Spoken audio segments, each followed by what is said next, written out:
What's up, gamers? I'm your host, Cobra, and this is Freeroll Friday.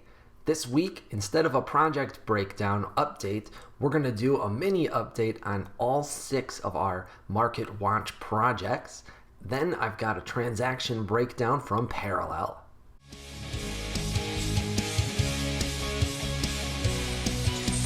Now, I'm about to jump into the project updates, and if you're interested in any or all of these projects, make sure you subscribe below because these are the ones that we are keeping the closest track on, and you can expect lots more content on each and every one of these projects going forward. And we start, as always, with Otherside Other Deeds. The floor for Other Deeds is down a little bit across the board. We see the overall floor at 1.64, the Biogenetic Swamp floor at 4.75, and the Coda floor at 12.55. That's down between 5 and 8% across the board, which isn't huge and isn't a terrible shock since there's been really very little action from Otherside over the last several weeks. Also keep in mind that this and all of the updates we're talking about today are over the course of 2 weeks because we didn't have a Freeroll Friday last week, so we may have missed a little bit there in between. Here's the thing about this project. Yuga Labs has been around for a while, and this is absolutely their MO. They tend to stay very quiet and don't engage with the community very much in between large seismic announcements. So when the next playtest demo is announced, that will be big news. It may or may not drive the market very much depending on where we are in the cycle, but that will get some excitement and eyes on the project again. One thing that I do want to call out is that they talked about in their light paper something called the Voyager's Journey, and this is a series of 10 different playtest demos leading up to the full launch. It's also part of a story-driven content that has been enjoyable so far, but we've only gotten the first one. That was back in mid-July, which means it's been almost 2.5 months now since that took place. It's looking like we're going to go a full quarter without another playtest demo happening. And if we are just to assume that 1 per quarter is the pace to expect out of Yuga and Improbable Labs, then that means we're looking at 2.5 years total to complete this, and we're only not even 3 months in. Now, the first playtest demo was very impressive and does not look like something that is 2.5 years away, but we don't know their full plans and the full scope of those plans, so that is a possibility. However, I fully expect that soon we will see the pace start to pick up, and ideally we get some sort of a regular schedule for when to expect those playtest demos. Something like once a month would be really cool and mean that the Voyager's Journey could be finished sometime in 2023. Next is Illuvium Land, and we have good news across the board here because all 3 tiers are up from our last update 2 weeks ago. The tier 1 land is at 0.37. The tier 2 lands at 0.85, and the tier 3 at 2.84. That's a rise between 6 and 16%, and welcome news, despite the fact that I've been sitting here hoping to purchase some tier 1 land under 0.3. I do think we got close to that. We may have even hit that point technically. However, we were not able to make one of those purchases because we have been very busy in IRL over the last couple of weeks. That said, I think the reason for some excitement and market activity here is because we are starting to get close to Illuvium's Private Beta 2. Now, Private Beta 1 is currently up and running. We are a part of it here at the Freeroll. I've played it many times. It's a fun game, and I think more notably is very clean looking for a first private beta. So expectations are pretty high for Private Beta 2, and the team is talking a big game. So we have an eye out for that to launch, and we'll very likely have a deep dive for you when it does. Our second Immutable X project is Guild of Guardians, and like Illuvium, it's green across the board, which is fantastic to see, and interesting that both of our Immutable X projects are all green this week. For Guild of Guardians, we see the rare heroes up 19%, the epic heroes up 38%, and legendary heroes up a whopping 81% at 0.13. The legendary pets have also recovered, up 34%, and back to a more normal price point. The cool thing about this is that there wasn't a major catalyst for the project to drive that market activity. It is really just community excitement and overall progress. Now, the Guild of Guardians team has been doing really good lately. They partnered with Loot Bolt, which rewards community members for engagement. They had a very cool event in Sandbox, which rewarded a bunch of community members that won those games. Also very, very cool. And overall, they have been running their private beta still. They're now rotating through small groups, and it is a truly closed beta where they're not sharing anything, but the team themselves has put out a few leaks, and I can tell you they look incredible. The environments for the dungeons that we go through are looking super clean and really impressive graphics. The characters are starting to improve as well. They showed one on Twitter a few days ago where a legendary character named Cyrus, who has a flaming sword, was being used, and man, does the sword look really, really cool. That's extra exciting because Cyrus is the first legendary hero that we minted and pulled more than a year and a half ago now, and one that I've held this entire time, in part because of that flaming sword, so it's great to see how good it looks. Unfortunately, it's not all good news for Riot racers as they generally continue their slow bleed. Now, that's not a surprise because nothing fundamentally has changed over the last several weeks for the project. However, it is a reality today, and until we see some market improvement and some updates from the team, that's probably what we should expect going forward from a floor price. The Artemis cars are down 13%. Apollo is held flat at 0.0175. The Genesis cars have dropped another 20% to 0.04, and the Genesis drivers are at 0.007, down 7%. Now, the team has been talking and communicating with its active player base a whole bunch, and they're really good about getting feedback and taking those ideas in and trying to make changes for the better. I've had some private conversations, and while there's no game-breaking alpha that I can share for you, I can tell you that I am still confident in the project and the team, and know that there's some things that they're going to try to improve the state of the game and start attracting new players again, which is really what we need in order to see some growth for our assets. The overall sentiment that I gather from the public conversations in their Discord from the team is that the focus, now that the game has a lot of its core mechanics in place, is to shift to focusing on making the game more fun. It's a strategy game that I enjoy quite a bit today.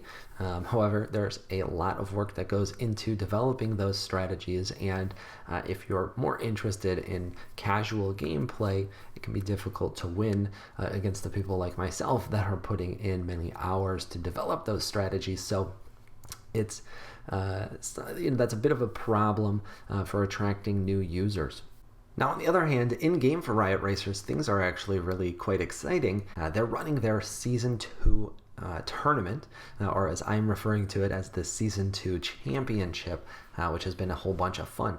They surprised us with the prizes for the tournament because, frankly, I was expecting something quite small, like maybe an NFT trophy or something like that, which would be cool too. But instead, they have a very special limited edition car called the Deus Ex Machina that is going to be a prize for the top 3 winners. They're giving out a legendary, a pro, and an arrow version for the top 3 respectively. And I've got my hopes up that I'll be able to land one of those prizes, ideally the first prize with a legendary, but that is going to be tough. The tournament is currently going on right now, and we're down to the top 6. The Freeroll has made it into that group, and feeling pretty decent about our chances of getting into that top 3, but I can tell you that all 6 of the racers that are currently remaining are really, really tough. And so I am hoping for some really beneficial race conditions in these remaining rounds so that I can maximize my chances to win. But either way, it's been a lot of fun and excitement. Once that wraps up, it's going to be time for Season 3, which means all of our race strategies get reset and the race algorithm changes, which means that we're all back to even playing field. That means it's the best time to join the project if you're interested in racing yourself. Back on mainnet, Frontier has done very well over the last couple of weeks as well. We see they are all green as a project update too. The Stellar Key is up 47%, and now back over 3 at 3.15, which is great to see. The data key is up 33% at 0.28, still a very attractive buy price in my opinion, but not quite as attractive as the 0.21 we saw a couple of weeks ago. The 0 unit remains flat at 0.017, which is not terribly surprising. The other thing that we've seen from the project team is a real increase in dedication to community engagement. Now, I want to be perfectly clear. I think that there is still a lot of room for improvement here, but there has been notable improvement nonetheless. That is because they have turned on Regenesis, which is really just a refocus on the community. And what they've committed to is some regular updates. There's going to be an every other week blog post that they have started sharing. There's also going to be a bigger monthly update as well. And then there's community events running what seems to be at least weekly or every other week, which is quite cool. The next event that is about to happen is a huge Pong tournament with some big cash and Ethereum prizes, which is very cool. There's 256 players signed up for that tournament, I believe. It's single elimination Pong, so that's going to be kind of exciting to see who can get through. I didn't sign up myself because that is a lot of rounds to commit to being on time for, and I don't think my schedule allows for that, but it should be a fun and exciting event for the community nonetheless, and I'm excited to see who can walk away with some exciting prizes. And last but not least, we are going to take a look at Parallel Alpha, which is mostly down. We see that the overall floor is actually up 45%, but it's a very, very small number, and that tends to swing pretty violently. There is good volume on those cards, in part because they're so cheap and the game looks a lot of fun. Plus, the art is really excellent as well.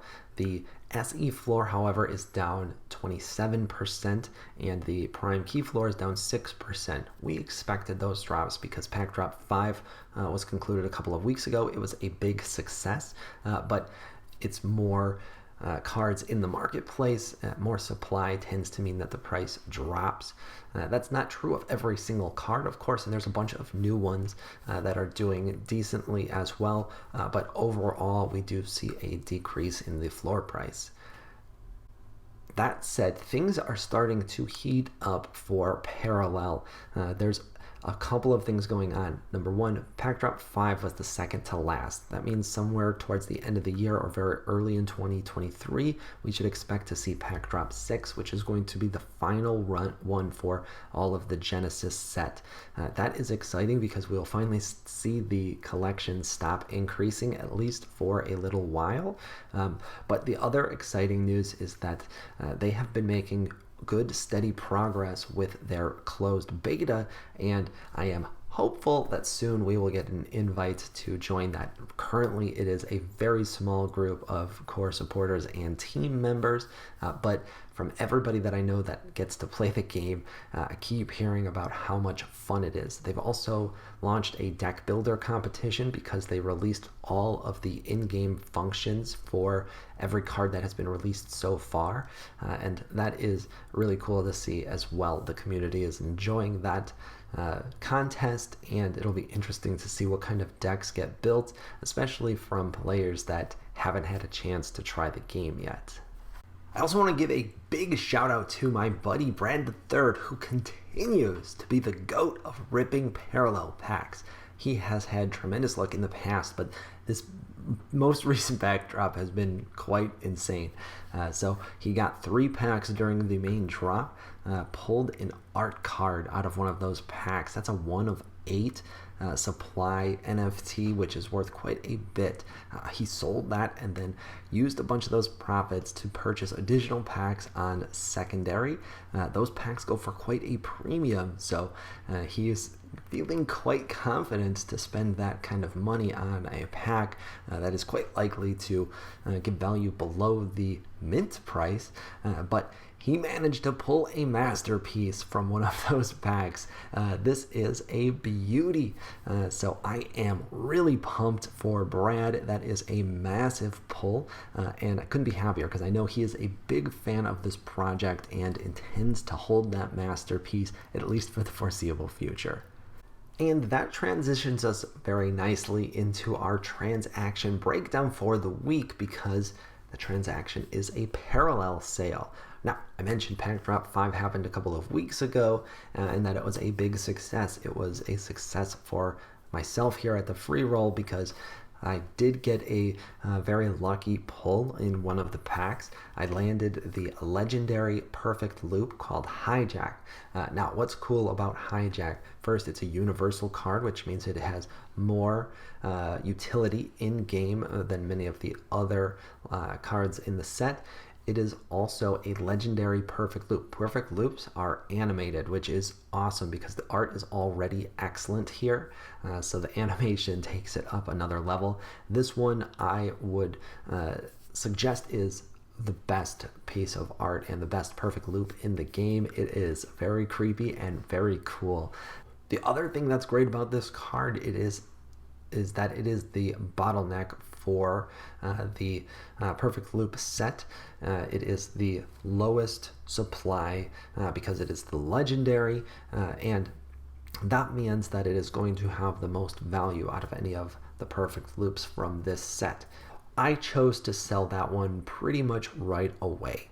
The reason for that is that the price was north of 1 ETH right off the bat, and since we spent about 0.6 ETH on the 3 packs that we purchased, at least in the initial purchase, that meant that I could get all of my cost back plus a bunch of profits. In fact, it's almost a 2x right out of the gate. And that also meant that I could keep the other 29 cards that I purchased in those packs without having to sell any more. Now, that said, we always trade a whole bunch because I want Shroud cards, and while I did pull a bunch of them this time, I didn't pull all of the ones that I wanted, so we sold off some of the non-Shroud and purchased some additional Shroud as well. But the big transaction was letting go of this very cool perfect loop. The reality is I knew I wasn't going to collect that set. I haven't found that to be terribly profitable, and I'm not sure if it's an asset that I'm going to want or need for the game. It's also something we can always pick up a little bit later on the secondary market if we need to. But this channel is called the Freeroll for a reason, and it is because when we get an opportunity like this where we've made a purchase and we can sell off just a portion of that purchase to get all of our cost back, that's something that I like to do. It essentially means that I have the rest of the cards that I kept for free, and that makes it a lot easier to hold them and hopefully see their value rise. But to be perfectly frank, with the cards that I hold from Parallel, I don't really view those as an investment, but rather my deck. And so I now have a collection that's large enough to operate as a deck. We're going to have to work on whether it's functional enough to win games, but I'm excited to do that as we get more access and learn more about how the game actually works. And that wraps up this edition of Freeroll Friday. I hope you found this fun and informative, and if you did, consider giving me a follow on Twitter. That's where I love to engage with the Web3 gaming community and answer all of your questions. Also, do me a quick favor and double check that you hit that subscribe button. It really helps to support the channel.